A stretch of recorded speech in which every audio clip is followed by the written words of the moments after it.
Okay, dito tayo sa Exodus chapter 2. Exodus chapter 2, 1-10. Ang handa si Buddha. Saan ba yun? Sa Old Testament. Chapter Pangalawa ng ano? 2:10. Chapter 2, 1-10. Wow, 1-10.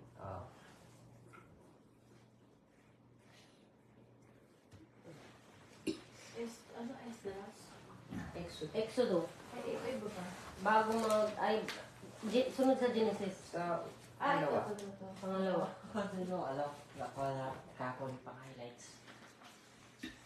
Oo nga, okay. Sabay-sabay ako na. Sabay-sabay natin basahin ng Exodus. May mag-asawang buhat sa Levi ni Levi na nagkaanak ng lalaki. Napakaganda ng bata, kaya 3 buwang tinago ng ina.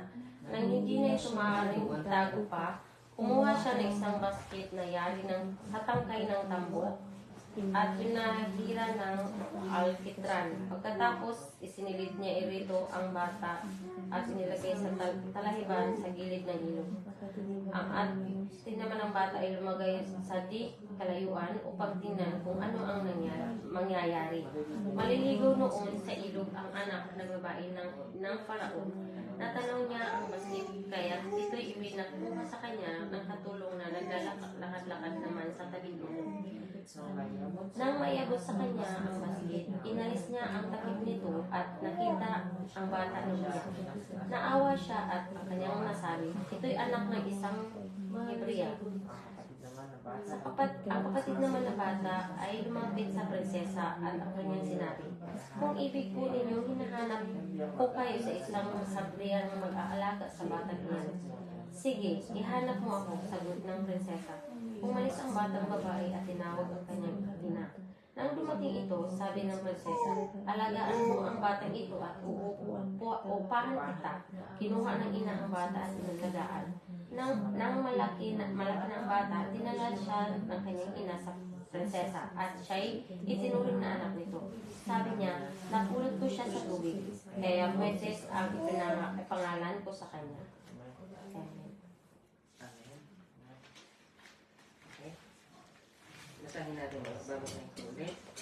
Exodus chapter 2, verse 1-10. May mag-asawang buhat sa lipi ni Levi na nagkaanak ng isang lalaki. Napakaganda ng bata kaya 3 buwan itong itinago ng ina. Nang hindi siya maaaring itago pa, kumuha ang kanyang ina ng isang basket na yari sa tangkay ng tambo at pinahira ng alkitran upang hindi pasukin ng tubig.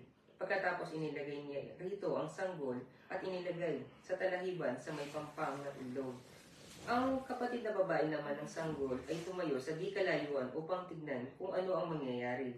Maliligo noon sa ilog ang anak ng babae ng Paraon. Natanaw niya ang basket kaya't ito'y ipinakuha niya sa isa sa kanyang mga katulong na naglalakad-lakad naman sa tabing ilog. Nang maiabot sa kanya ang basket, inalis niya ang takip nito at nakita ang batang umiiyak. Naawa siya at kanyang sinabi, ito'y anak ng isang Hebrea. Ang kapatid naman ng bata ay lumapit sa prinsesa at kanyang sinabi, kung gusto ko ninyong ihahanap ko kayo ng isang Hebreang mag-aalaga sa sanggol na iyan. Sige, ihanap mo ako, sagot ng prinsesa. Umalis ang batang babae at tinawag ang mismong ina ng bata. Nang dumating ito, sinabi ng prinsesa, alagaan mo ang sanggol na ito at uupahan kita. Kinuha ng ina ang sanggol at inalagaan. Nang malaki na ang bata, dinala niya ang kanyang ina sa prinsesa at siya'y itinuring na anak nito. Sinabi niya, inihahon ko siya sa tubig, kaya Moises ang ipapangalan ko sa kanya. Amen. Okay? Bago tayo mag-umpisa, naway ang mga salita ng ating Panginoon ay magbigay sa atin ng kalakasan. Naway ang bawat isa ay pagpalain ng ating Panginoon sa araw na ito. At naway mamit natin ang ating Panginoon sa pamagitan ng pakikinig ng kanyang salita. Actually, ang mga ipapahayag ko ngayon is, hindi pa rin naman tayo lumalayo sa lahat ng mga topic natin. Ito'y konektado lahat mula umpisa. Na nag-start tayo na mag-service, lahat ng ipapahayag ko is konektado lahat dito sa Tsaka konektado rin kahapon sa mga naging activities din natin. Ito'y kwento ni Moises. Ang kwento ni Moises, bago isinilang si Moises, nandito na si Jose. Si Jose, nung napunta sila sa Egypto. Pero nung pumanaw si Jose, yung paraon, nakalimutan. Hindi nakilala ng bagong paraon si Jose. Kaya nga yung paraon na yun, natakot sa mga Israel. Naisip niya na, pinatawag niya yung mga tao sa mga nasasakupan niya. Sabi niya, dumarami na ang mga Israelita. Ano kaya dapat natin gawin?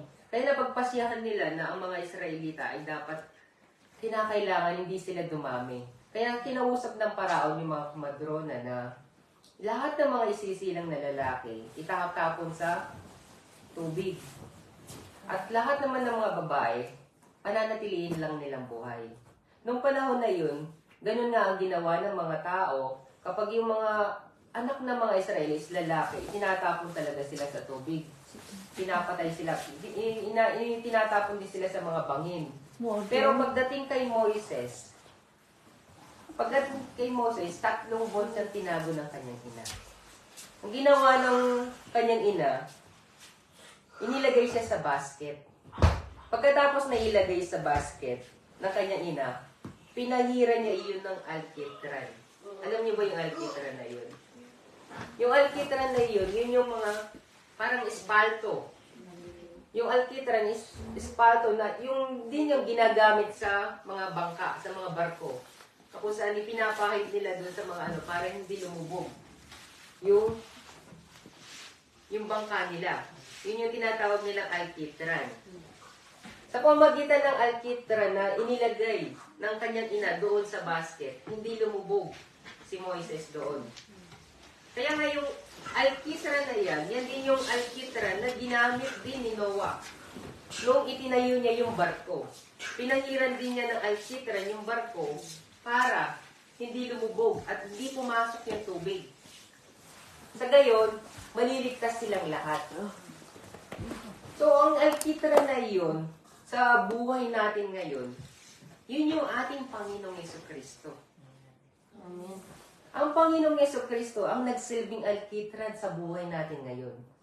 Katulad ni Moises, bata pa lamang siya, tinawag na siya ng Panginoon. Hindi niya alam kung ano magiging kinabukasan niya, paglaki niya. Pero ang Panginoon, alam niya kung anong mangyayari sa kanya pagdating ng panahon. Bata pa lamang siya, iniligtas na siya sa kamatayan. Although na mga Israelita dati ay pinapatay nila, pero si Moises, bukod tangi na iniligtas, kasi nga, ang plano ng Panginoon ay gamitin siya. Tinawag siya ng Panginoon para sa malaking gawain na iyon. Hindi ba natin alam na bago likain ng Diyos ang mundong ito, alam na niya kung sino ang kanyang mga tinawag. Alam na niya kung sino ang mga taong hindi kikilala sa kanya. Kasi sinasabi ng Biblia na ang lahat ng mga nilikha niya, alam niya kung sino-sino sila at nakasulat ang kanilang mga pangalan sa aklat ng buhay. Iniingatan niyo ng Diyos. Yan ang sabi ng Biblia. Kaya nga sa buhay natin ito, may kanya-kanya tayo calling. Hindi man natin alam kung ano ang mangyayari sa future natin, pero ang Diyos mismo, tinawag tayo ng ating Panginoon. Although na nagmula tayo sa pagiging makasalibutan, pero hindi pala natin in-expect na narito na tayo ngayon, sumasamba sa ating Panginoon. Amen. Kung tayo noong una ay nasa libutan tayo, hindi natin kilala ang ating Panginoon. Katulad lang tayo ni Moises. Bata pa lamang tayo noon, tayo ay umaagos, sumasabay lang sa agos ng tubig. Hindi alam ni Moises kung saan siya pupunta, pero sumabay lang siya sa daloy ng tubig. Ganon din sa buhay natin ngayon. Nung tinawag tayo ng ating Panginoon, sumasabay lang tayo sa agos. Sa agos ng buhay natin ngayon. Kung saan tayo ngayon, nandito tayo. Nandito na tayo sa part na kung saan tinawag na tayo ng ating Panginoon. Tinawag tayo para sa layunin niya. Kaya nga, ang sabi nga ng Panginoon, pinili ko kayo. Hindi niyo ako pinili. Kaya napakalaki ng habag ng ating Panginoon para sa atin. Biruin mo yun, bilang alkitran para sa atin, si Hesus Kristo ibinigay niya. Kaisa-isa niyang anak. Wala pa tayo sa mundong ito, tinubos na tayo sa ating mga kasalanan. Inihanda na niya yung kaligtasan para sa atin. Ganun kalaki ang pag-ibig ng Diyos para sa atin. Sa palagay niyo ba, deserve natin yung pag-ibig na iyan? Hindi natin deserve. Kasi nga, lumaki tayo, isinilang tayo ng makasalanan. Pero yung plano ng ating Panginoon, yung kanyang pagmamahal ay napakalaki na para sa atin. Inilatag na niya yung plano niya para sa atin lahat. Pero tayo hindi natin alam ang plano ng ating Panginoon para sa atin. Tayo man ay namumuhay sa kasalanan, ang Panginoon ay patuloy pa rin niyang ginagampanan yung plano niya para sa atin. Hindi man natin alam yung plano na iyon, pero ang Panginoon, mabuti ang plano niya para sa atin. Katulad ni Moises, tignan mo. Dinala siya sa prinsesa, pero ibinalik pa rin siya sa kanyang ina. Ang nag-alaga pa rin yung sarili niya, ina mismo. Ganon din naman tayo. Tayo man ay lumalayo sa Panginoon, ibinabalik niya pa rin tayo sa kanyang harapan. Kasi nga, siya yung ating Ama. Siya yung nagpo-provide ng lahat sa atin. Lumayo man tayo sa presensya ng ating Panginoon, ang Panginoon hindi nagsasawang tawagin tayo.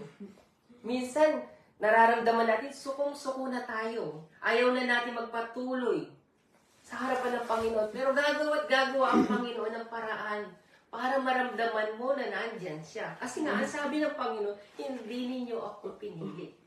Pero, pinili ko na kayo. Biruin mo yun, pinili na pala tayo ng ating Panginoon. Makasalanan man tayong ipinanganak, pinili na tayo ng ating Panginoon kasi nga, ang Panginoon, mahal niya tayo. Katulad ni Moises, isipin natin, yung bata pa lang siya, pinili na siya. Pinili na siya ng ating Panginoon kasi nga, may plano siya para sa atin. Hindi man natin alam. Kagabi, napag-usapan natin, bakit siya yung binigay sa akin ng Panginoon? Bakit hindi ko siya nakatuluyan? Kasi nga, may plano ang Panginoon para sa ating lahat. Kung ibinigay niya sa iyo, yung tao na yan, yan ang plano ng Panginoon para sa iyo. Kaya magtiwala ka lang. Katulad ni Moises, hindi siya lumubog. Ang alkitran na ipinahid sa kanya, kasama niya habang dumadaloy sa tubig. Okay lang na kahit saan siya magpunta. Kasi nga, meron siyang proteksyon. Sa inyo din naman, ano man ang nangyayari sa buhay ninyo, may proteksyon kayo. Kasama ninyo ang Panginoong Jesucristo. Ibinigay na sa inyo ang Panginoong Yesus para sa kaligtasan ninyo. Magtiwala lang kayo saan man kayo naroon, ano man ang nangyayari sa inyo, ano man ang kalagayan ninyo ngayon, ano man ang sitwasyon ninyo, kasama ninyo ang Panginoong Jesucristo. Ipinahid na sa inyo ang dugo ng ating Panginoong Yesus. Saan man kayo nariyan, saan man kayo magpunta, kasama ninyo ang dugo ng Panginoong Jesucristo. Kasama na ninyo ang kanyang pangalan. Walang makakatalo sa inyo. Kahit napigilan pa kayo ng mga demonyo, mananatili kayong kasama ng ating Panginoon. Magkasala man tayo ng paulit-ulit sa harapan ng Panginoon, kasama niya pa rin tayo. Ganyang katapat ang ating Panginoon sa buhay natin. Ang nais ng Panginoon ay magtiwala tayo. Sambahin natin ang ating Panginoon. Ibigay natin sa Kanya ng buong-buong ating sarili. Nais ng Panginoon na makita niya yung katapatan natin kung paano tapat ang ating Panginoon, dapat din tayo maging tapat sa Kanya. Dumanas man tayo ng malaking pagsubok, makita natin yung Kanyang kaluwalhatian sa pamamagitan ng i-allow natin ang ating Panginoon na pumili siya sa buhay natin. Tignan ninyo yung sa pagpunta ng ating Panginoon doon sa Galilea. Bago sila makarating ng Galilea, meron ng bagyo. Meron ng bagyo doon sa ano. Ang sabi ng mga apostol, Panginoon, lulubog po tayo. Sabi nila, ba lulubog tayo? Pero sabi, napakaliit naman ang pananampalataya ninyo. Kung sa buhay natin ngayon, iisipin natin na lulubog na tayo dahil sa mga problema natin. Lulubog na tayo dahil hindi tayo tinutugon ng Panginoon. Lulubog na tayo dahil sa mga alalahanin natin. Sasabihin ng Panginoon, napakaliit naman ang pananampalataya mo. Hindi ka lulubog, kasama mo ang Panginoong Jesucristo. Amen. Never kang lulubog, kasama mo siya.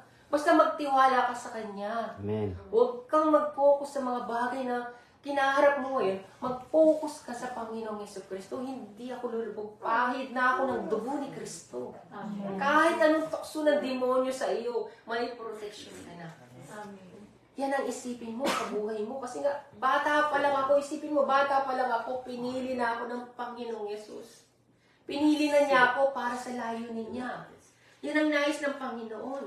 Ang sabi niya, sa inyo ako. Sa Isaiah 41, kay Brother Santo, ako'y sa iyo. Huwag kang matakot. Amen. Amen. Ako'y sa iyo.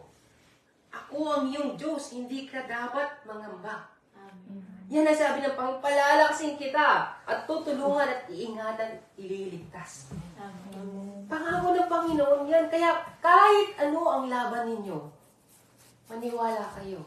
Ito ang dapat ninyong isipin. Hindi ka na nag-iisa. Amen. Amen. Kasi nga, ang sabi ng Panginoon, hindi ninyo ako pinili. Pinili ko kayo. Ibig sabihin, kasama ninyo ako, hindi ka na nag-iisang nakikipaglaban. Ako na ang makikipaglaban para sa iyo. Ang nais ko lang makita sa iyo, yung pananampalataya mo. Yan ang nais ng Panginoon para sa atin. Yan ang pagpili niya para sa atin, sapagkat napakalaki ng habag niya para sa atin. Amen. Alalahanin niyo ang habag ng ating Panginoon. Ibinigay niya ang kanyang kaisa-isang niyang anak para lamang sa atin. Sino tayo? Kahit sa kamatayan sa krus, hinayaan ng Diyos ang kanyang anak. Para lang maipakita niya para sa atin yung kanyang kalaking pag-ibig. Amen. Kung sa mga problema pa lang natin, suko na tayo.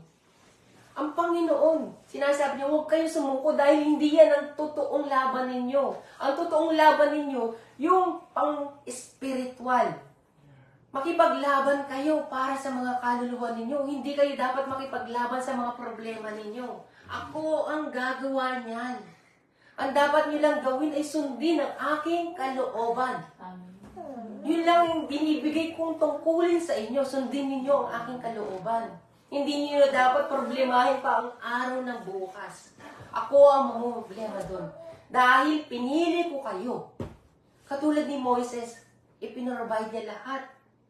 Talino, kaharian, lahat ng yun ibinigay sa kanya. Kasi nga, plano ng Diyos yun para sa kanya. Kayo, maging mahirap man kayo, plano ng Diyos yan.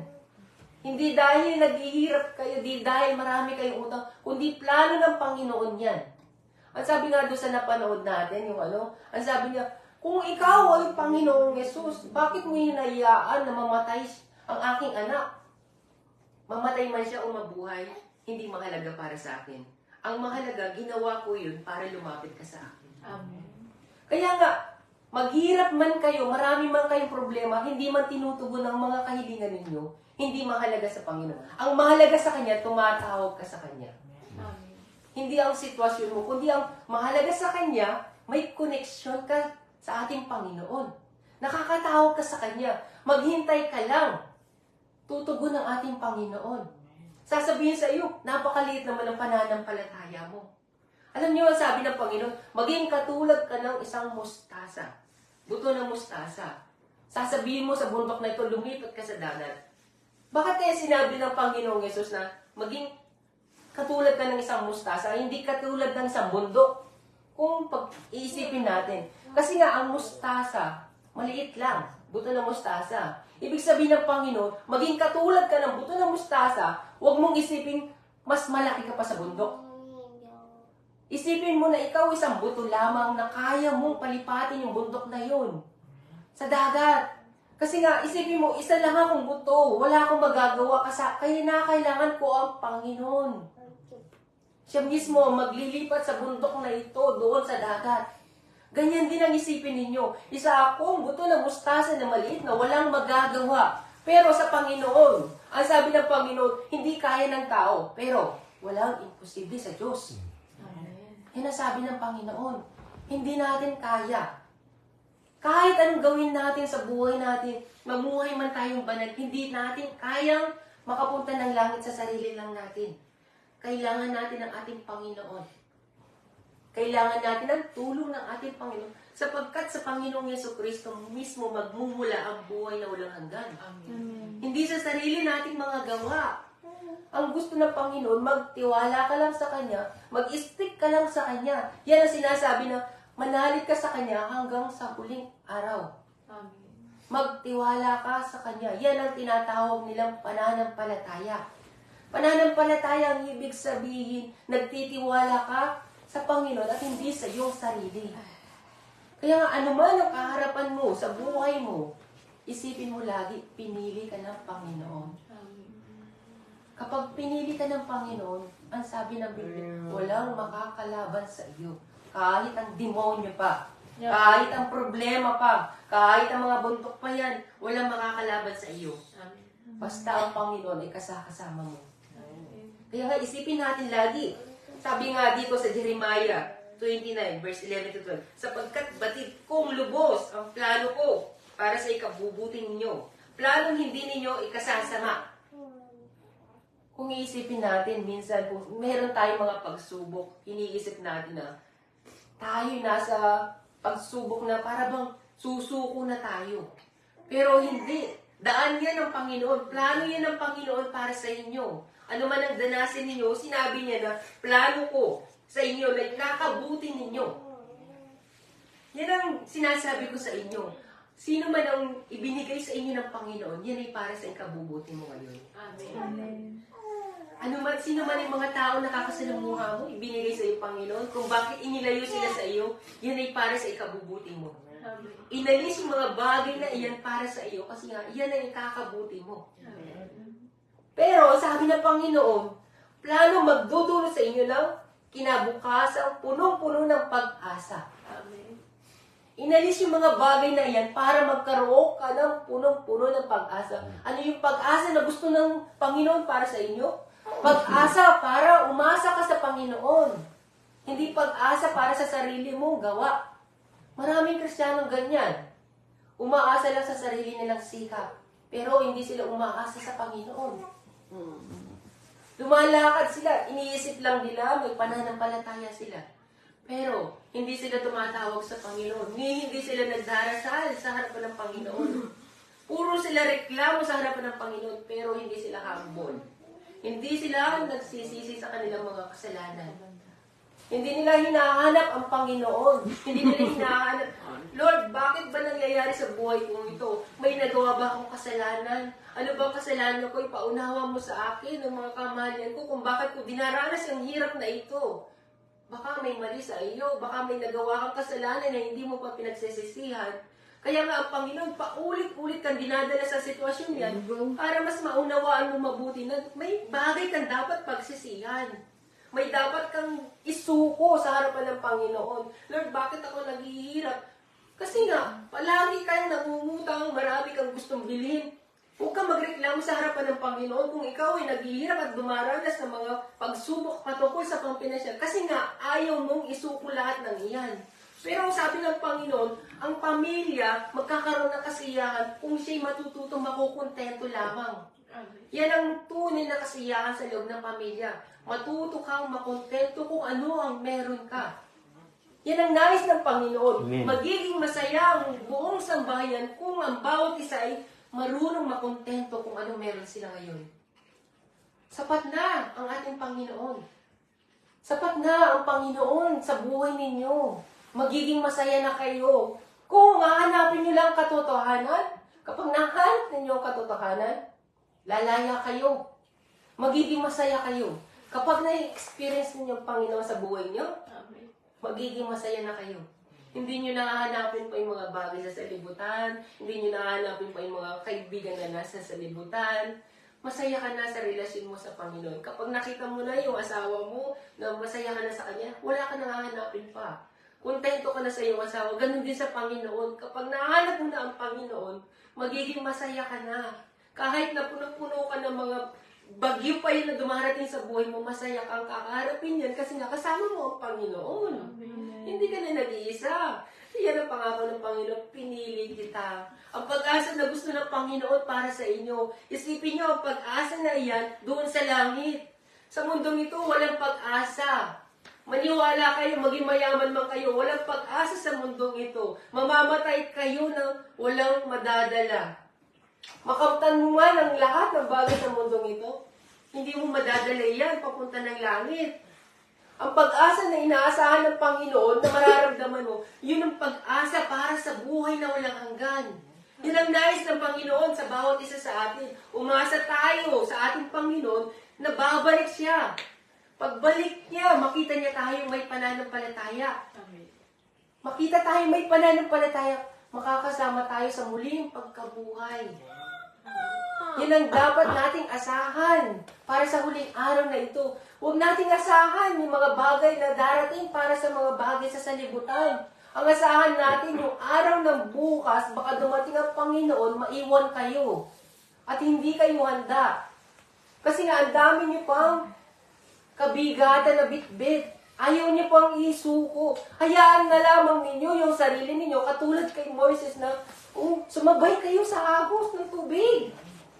Yan ang gusto ng Panginoon, sumabay lang kayo. Hayaan nyo lang, maging magaan lang yung takbo ng buhay ninyo. Huwag nyo yung hayaan maging mabigat. Kasi nga, hindi papasok yung tubig sa buhay ninyo. Huwag nyo hayaan papasukin ng demonyo sa buhay ninyo. Kasi nga, bibigat ng bibigat yan. Isipin nyo, cover ako ng alkitran. Hindi ako lulubog. Nasa akin ang dugo ni Kristo. Hindi ako lulubog sa mga problema ko. Hindi ako lulubog sa gawa ng mga demonyo. Walang makakatalo sa akin kasi nga kasama ko ang Panginoong Jesucristo. Pangako niya yan. Sabi niya, hindi kita pababayaan. Bibigyan kita ng lakas. Ililigtas kita. Ibig sabihin, kahit saan ka magpunta, nakatingin ang Panginoon. Nakaguard siya sa paligid mo. Nakahanda siyang tulungan ka. Once na tumawag ka lang sa Kanya. Tumawag ka lang sa Kanya every time. Every time na ikaw ay dumaranas ng problema, umupo ka dyan sa sulok. Panginoon, dumaranas ako ng ganito. Lord, maging sincerity ka, Lord. Kung anong hinahin mo sa Panginoon, sabihin mo. Umupo ka dyan. Okay lang, umiyak sa harapan ng Panginoon. Mas gusto nga ng Panginoon na umiiyak ka kasi nga, once na umiiyak ka, yung puwing mo sa mata mo, yung mga bagay na nakatakip sa mga mata mo, yung luha mo, magbibigay sa iyo ng liwanag para magbukas yung paningin mo. Amen. Para makita mo yung Panginoon mismo. Para yung paningin mo magkaroon ng liwanag. Sinasabi ng Biblia, kapag ang mata mo ay nasa kadiliman at hindi ka nakakakita, ang buong mong katawan ay madilim. Pero kapag ang mata mo ay maliwanag, makakakita ka. Makikita mo ang Panginoon. Kaya nga, tumingala ka lang sa langit. Manalangin ka sa Panginoon. Papakinggan ka niya. Kasi nga, yan ay pangako ng Panginoon. Ililigtas ka niya. Pangako yan ng ating Panginoon. Ang sabi niya dito, pagpatuloy natin, kung maganap na ito, kayo'y tatawag at lalapit at dadalangin sa akin. At diringgin ko naman kayo kapag hinanap ninyo ako. Ako'y inyong matatagpuan. Kumatok ka, pagbubuksan ka ng Panginoon. Humanap ka, at ikaw ay makakatagpo. Humingi ka, at ikaw ay bibigyan. Pangako yan ng Panginoon. Sabi niya, kung maganap na iyon, ibig sabihin, kapag naganap na sa inyo yung mga bagay na pagsubok sa buhay ninyo, ito na ang hinihintay ng Panginoon. Tatawag ka na sa Kanya. At lalapit at dadalangin at diringgin ko kayo. Yung mga bagay na pagsubok sa buhay ninyo, hinihintay lang ng Panginoon na tumawag ka sa Kanya, hinihintay lang niya na manalangin ka para dinggin ka niya. Amen. Naghihintay lang ang Panginoon para sa iyo. Ikaw, huwag kang maghintay. Huwag kang maghintay. Puro reklamo, kundi manalangin ka. Yan ang sabi ng Panginoon. Ang pangako niya, diringgin ka niya. Amen. Yan ang pangako ng Panginoon. Ang sabi niya, kung buong puso ninyo akong hahanapin. Buong puso niyo bang hinahanap ang Panginoon? Hanapin niyo siya ng buong puso. Sincerity ninyong hanapin ang Panginoon. Ibig sabihin, kung ano man ang problema sa buhay ninyo, isang tabi niyan. Kung yan ang anak ninyo problema, doon ka muna anak, may kakausapin lang ako. Magwa one-on-one kami ng Panginoon. Gusto ko siyang maramdaman. Hindi ako titigil hanggang di ko nararamdaman ang presensya ng Panginoon. Amen. Ganyan ang dapat ninyong isipin. Hanapin ninyo, hukahin ninyo kung anumang kamalian na meron kayo. Kapag nahukan ninyo yung kamalian na yan sa tulong ng Banal na Espiritu Santo, patatawarin kayo ng Panginoon. Gagaan ang buhay ninyo. Hindi ko sinasabing kayo iyayaman. Kundi kahit na dumanas pa kayo ng pagsubok na napakarami, magaan na para sa inyo. Kasi wala na yung kabigatan sa puso mo. Inalis na ng Panginoon yun. Dininig ka na sa iyong panalangin. Amen. Hindi na yung katulad ng dati na sobrang bigat, sobrang sama. Ngayon, masaya kang lumalakad sa harapan ng Panginoon. Yan ang gusto ng Panginoon. Sabi niya, kung buong puso ninyo kung hahanapin. Kailan niyo ba hinahanap ang Panginoon? Kahit ba sa mga pagpapala, naalala niyo ba siya? Pasalamatan? O sa problema niyo lang siya naaalala? Mostly sa mga tao. Kapag may problema sila, doon lang sila tumatawa sa Panginoon. Doon lang sila umiiyak sa harapan ng Panginoon. Pero, yung mga kasalanan nila, hindi nila iniiyak sa harapan ng Panginoon. Why? Ito, sa Isaiah, basahin natin sa Isaiah 59 verse 2. Ang masasama ninyong gawa, ang dahilan ng pagkawalay ninyo sa Diyos. Sa Isaiah 59 verse 2. Nagkasala kayo kaya hindi ninyo siya makita at hindi kayo marinig. Isaiah 59 verse 2. Ang sabi niya, ang masasama ninyong gawa, ang dahilan ng pagkawalay ninyo sa Diyos. Ibig sabihin, dumaranas ka na nga ng mga pagsubok, malayo ka pa sa Panginoon. Sino tutulong sa iyo? Kaya nga ang ginagawa ng mga tao, gagawa sila ng paraan, sa abot ng kanilang makakaya, masolusyonan lang ang problema nila. Yan ang ginagawa ng pamamaraan ng tao. Hindi nila naiisip na malayo na pala sila sa Panginoon. Hindi nila iniisip na, bakit ako dumaranas ng hirap na ganito na pagsubok? Hindi nila naisip na, malayo na pala sila sa Panginoon, may nagawa na pala silang kamalian sa harapan ng Panginoon. Kapag ikaw ay malayo sa presensya ng Panginoon, patay ka. Patay ka sa harapan ng Panginoon. Kaya nga, huwag kang magreklamo kung bakit dumaranas ka ng ganyang hirap kasi nga, ikaw, nalayo ka dahil sa mga kasamaan mo. Ang sabi ng Panginoon, nagkasala kayo, kaya hindi niyo siya makikita. Ibig sabihin, may harang sa pagitan ninyo ng Diyos. Yun ang kasalanan. At hindi ninyo ako marinig. Hindi niyo marinig ang panawagan ng Panginoon kasi nga may kasalanan kayo. At ang kasalanan yan, hindi niyo rin iniisip at hindi niyo rin nakikita. Ang nakikita ninyo, yung problema na dapat solusyonan ng Diyos. Yan ang nakikita natin. Lord, hindi mo ako tinutugon. Hanggang ngayon, hindi mo ako tinutugon. Baka may harang sa pagitan ninyo ng Diyos. Kaya hindi mo siya makita at hindi ka rin niya marinig sa iyong mga panalangin. Kahit tawag ka ng tawag sa Kanya, ang gusto ng Panginoon, ang sabi niya, di ba? Iwanan mo muna ang iyong handog at makipagkasundo ka sa taong may kagalit. Ba't di ka muna makipagkasundo sa Panginoon? Saka ka maghandog sa Kanya. Lagi niyong isipin, sa harapan ng Panginoon, makipagkasundo ka muna sa Kanya. Bago yung paghahandog ninyo. Humarap ka sa Panginoon. Lord, yung harang natin sa pagitan natin dalawa, kung ito man ay kasalanan man ito, naway, buksan mo ang aking isipan, ang aking mga mata, upang ito'y pagsisihan ko na. Nang sa gayon, marinig kita at makita na. At nang sa gayon, ang aking panalangin ay dinggin mo na. Dapat ganyan ang nasa isipan natin. Katulad na sa Isaiah, ang mga masasama niyong gawa, yung naging dahilan kung bakit kayo nalayo sa Panginoon. Kapag malayo kayo sa Panginoon, wala na kayong kapayapaan. Pero kapag kasama mo ang Panginoon, masaya ka. Masayang masaya ang pakiramdam mo. Kaya nga, bigat ka kasi nga, ang nasa iyo, yung mga demonyo na. Huwag kayong magpapadaya sa mga demonyo. Kung ano man ang pinapakita ng demonyo, mga kayamanan man sa mundong ito, huwag kayong magpapadaya. Dahil yan ang magdadala sa inyo sa impyerno, magpapalayo sa Diyos. Ang gusto ng Panginoon, buong puso mo siyang hanapin. Hanapin mo siya at magsisi ka sa iyong mga kasalanan.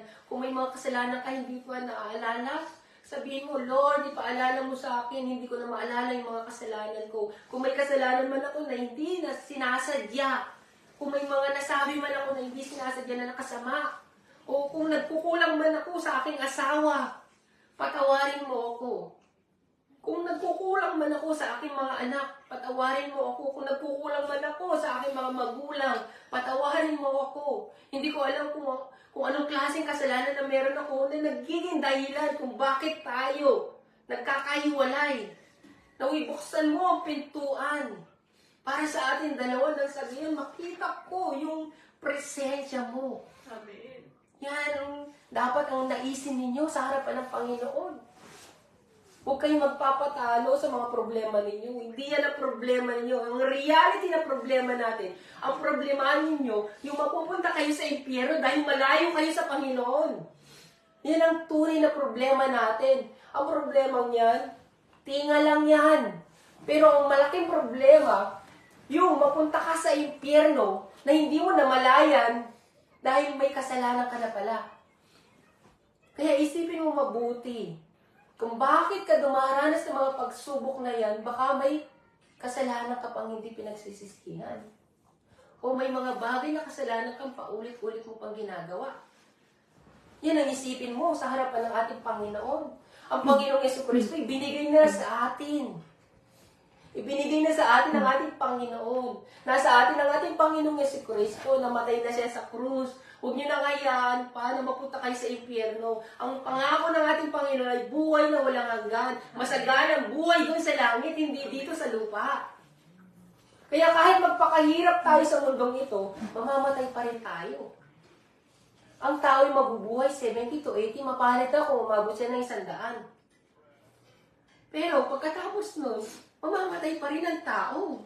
Ibig sabihin, wala ang pag-asa dito. Ang nais ng Panginoon, magkaroon kayo ng pag-asa doon sa langit. Paano nyo magagawa yun? Kung dito pa lamang ay mga problemado na kayo. Isipin ninyo yung papunta ng langit. Habang kayo lumalakad, kahit na sumampay pa sa iyo yung mga demonyo, cast out nyo lang yan. Magiging magaan ang inyong lakad. Ang papuntang langit ay makipo. Hindi maluwang. Ayaw ng Panginoon na paliko-liko yung ating paningin. Diretso lang ang gusto ng Panginoon. Kaya, yung mga bagay na problema natin, huwag niyong tignan. Huwag kayong paliko-liko. Diretso lang kayo sa Panginoon. Magtiwala kayo sa ating Panginoon. Yan ang pangako ng ating Panginoon. Hindi kita pababayaan. Kasi nga, nasa iyo na. Nasa iyo na ang lahat. Nasa iyo na ang pangalan ko. Ang sabi niya, palayasin mo ang demonyo sa aking pangalan.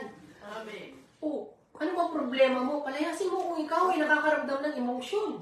Palayasin mo in Jesus' name. Ang sabi ng Panginoon, pagalingin ang karamdaman sa aking pangalan. O, ano ba pinoproblema mo? Ba't ang problema ka sa pampinansyal? Hilingin mo sa Panginoon, pagalingin mo ang karamdaman ng aking ganito. In Jesus' name. O, wala ka ng problema sa pampinansyal. Hilingin mo sa Panginoon yung para sa araw ng bukas. Ang sabi ng Panginoon, huwag mo problemahin ang araw ng bukas o yung kakainin mo. O huwag kang problema sa pagkain. Si Lord magpuprovide yan. Amen. Ang sabi ng Panginoon, huwag mo problemahin yung dadamitan mo. Huwag kang mag-expect ng kung ano-anong damit ay susuotin mo pa. Everyday magpapalit ka. Everyday, weekly, bibili ka ng bagong damit. Hindi yan. Sabi ng Panginoon, mas mahalaga ang katawan kaysa sa damit. Ang ibig sabihin, mas mahalaga ang inyong kaluluwa kaysa sa panglabas. Isipin niyo mabuti ang laging panloob. Kasi nga, yan ang spiritual na nabubuhay magpakailanman. Kapag namatay ang tao, langit o impyerno lang pupuntahan. Kaya dapat habang nabubuhay tayo, maging handa tayo para sa ating spiritual na pamumuhay. Amen. Ginagawa lang ng Panginoon yung mga bagay na pagsubok sa buhay natin. Kasi nga, para tumawag pa rin kayo sa Kanya. para hindi pa rin kayo maligaw, para gabayan pa rin kayo ng Panginoon, still may connection pa rin kayo sa Kanya. Hindi kayo pababayaan ng Panginoon na lumalakad lang mag-isa. Pangako ng Panginoon yan, hindi kayo lalakad mag-isa. Wala pang pagsubok, sabi ng Panginoon, na hindi naranasan ng lahat ng tao. Wala pang pagsubok na hindi napagtagumpayan. Kasi nga ang Panginoon, napagtagumpayan na niya ang salibutan. Sabihin niyo sa Panginoon, Lord, isama niyo ako sa parada ng tagumpay. Sabi ng Panginoon Jesus yan, napagtagumpayan ko na ang salibutan, maging kayo man, mapapagtagumpayan niyo yan. Kasi nga, kasama ninyo ang Panginoon Jesus. Amen. Kaya nga, sinasabi ng ating Panginoon, kapag kayo'y malayo, malayo rin kayo sa ating Panginoon. Malayo kayo sa puso ng ating Panginoon. Ito sinasabi na sa Jeremiah 12 verse 2, sila'y itinanim mo at nag-uugat, lumalago at sumasanga. Maganda ang sinasabi nila tungkol sa iyo, subalit malayo ka sa kanilang puso. Kapatid, kahit na ikaw ay nagpapahayag ng salita ng Diyos, kung malayo ka naman sa puso ng ating Panginoon, ibig sabihin, malayo pa rin ang Panginoon sa iyo. May pumapagitan pa rin sa inyong dalawa. May mga tao makikita mo okay sila, masaya sila, pero deep inside, marami silang problema pala. Mostly mga comedian, nakakapagpasaya sila pero napakarami nilang problema sa buhay. Ganon din sa buhay ninyo. Nakikita natin na okay siya, pero hindi natin alam yung sitwasyon niya sa buhay niya. Kaya nga, isipin nyo, maganda ang sinasabi natin sa harapan ng mga tao patungkol sa ating Panginoon. Pero sa sarili natin, hindi natin isabuhay ang salita ng Diyos. Hindi natin kayang isabuhay ang salita ng Diyos. Sinasabi natin, ganyan-ganyan, huwag ka nang magganyan, magpupunta ka sa impyerno, pero sa sarili mo, hindi mo kayang isabuhay ang salita ng Diyos. Hindi mo kayang makipagrelasyon sa Panginoon. Isabuhay mo muna sa sarili mo, salita ng Diyos. Nang sa gayon, mapalapit ka sa Panginoon. Hindi malayo sa Panginoon. Hindi ka malayo sa Panginoon. Ikaw mismo, ilapit mo muna ang sarili mo. Sa pamagitan ng pagsisisi sa iyong mga kasalanan. Tayong lahat tinawag ng ating Panginoon. Kaya sundin natin ang kanyang kalooban. Yung layunin niya. Si Moises nga, sabi niya Panginoon, ako'y nauutal-utal. Alam niyo ba ang ginawa ng Panginoon? Nagpadala siya ng anghel na mamumuksa para patayin si Moises. Kasi nga, ini-ignore niya ang pagkatawag sa kanya ng Panginoon. Pero anong ginawa ng kanyang asawa? Yung dugo ng pagtutuli, ipinahid sa kanya para maligtas siya. Ipinahid sa kanya pa yung dugo para lamang hindi mamatay si Moises. Ganon din ang nangyari sa mga Israel. Ipinahid nila yung dugo sa mga pintuan nila nang sa gayon, lampasan sila ng anghel ng mamumuksa. Ganon din sa inyo, sa ating lahat. Kapag wala sa atin ang dugo ng ating Panginoong Jesucristo at ini-ignore natin yung calling para sa atin ng ating Panginoon, mamamatay tayo. Mapupunta tayo sa impyerno. Kung wala sa inyo ang dugo ng ating Panginoong Jesucristo, kaya panatiliin niyo ang dugo ng Panginoong Yesus sa buhay ninyo. Amen. Makipag-exchange kayo. Sa pamagitan ng inyong kasalanan, ang dugo ng Panginoong Jesucristo ay sa inyo. Yun yung sinasabi ko ng alkitran, na hindi kayo lulubog. Hindi kayo kayang palubugin ng mga demonyo kasi nga nasa inyo ang dugo ng Panginoong Jesucristo. Kasama niyo ang ating Panginoon. Huwag kayong makiayon sa takbo ng mundong ito. Sabi ng Panginoon, huwag kayong makiayon sa mundong ito pag iba kayo sa pamagitan ng pagbabago ng inyong pag-iisip.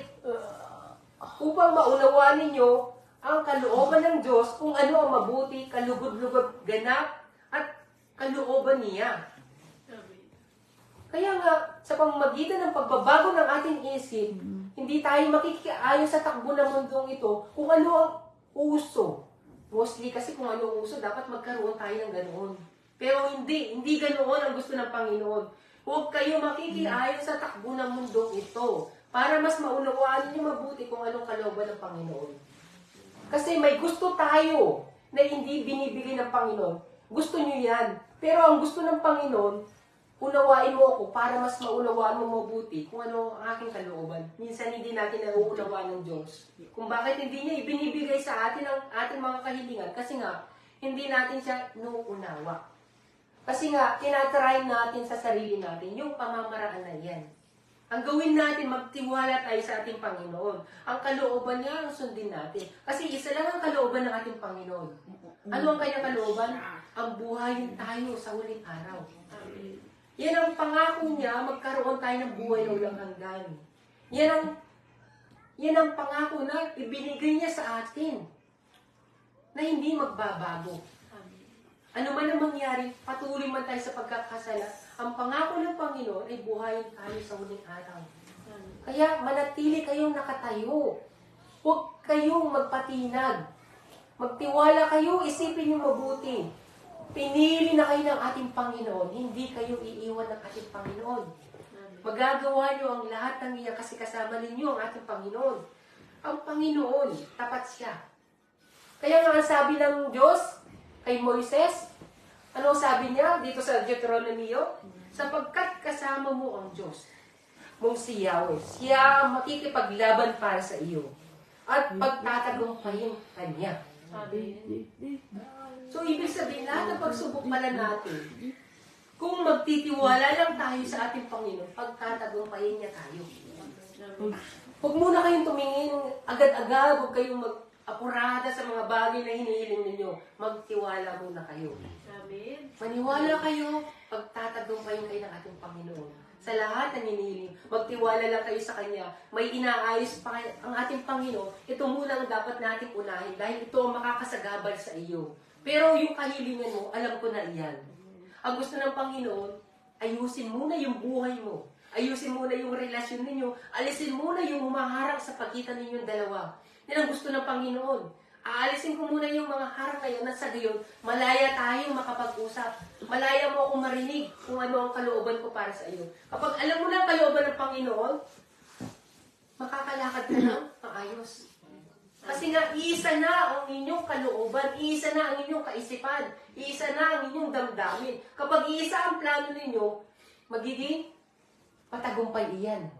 Kasi nga, hindi na siya isa, kundi dalawa na kayo. Malakas na kayo. Katulad na sinasabi ng Biblia, ang walis tingting, kapag ginamit mo ang isang piraso lang, hindi yan makakawalis. Pero kapag sila'y sama-sama, kapag winalis mo, makakapag-ano ng dumi. Kaya nga sabi ng Panginoon din, ang hindi ko kasamang nag-iipon ay nagkakalat. Huwag kayong magkalat.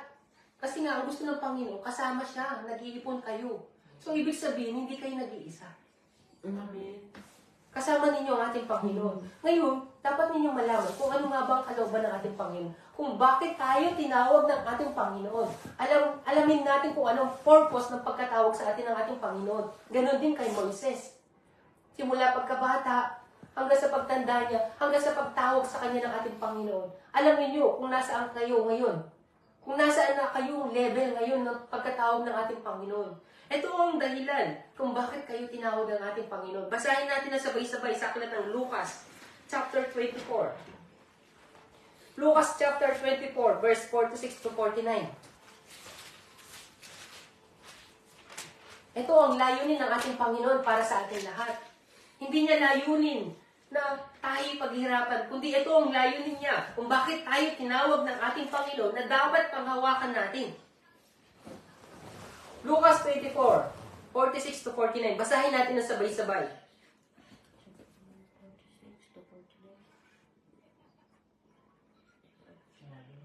Basahin natin ng malakas. Sinabi niya sa kanila, ganin mo ang nasusulat sa kinakailangang magbata ng hirap at mamatay ang Mesayas at muling mabuhay sa ilang araw.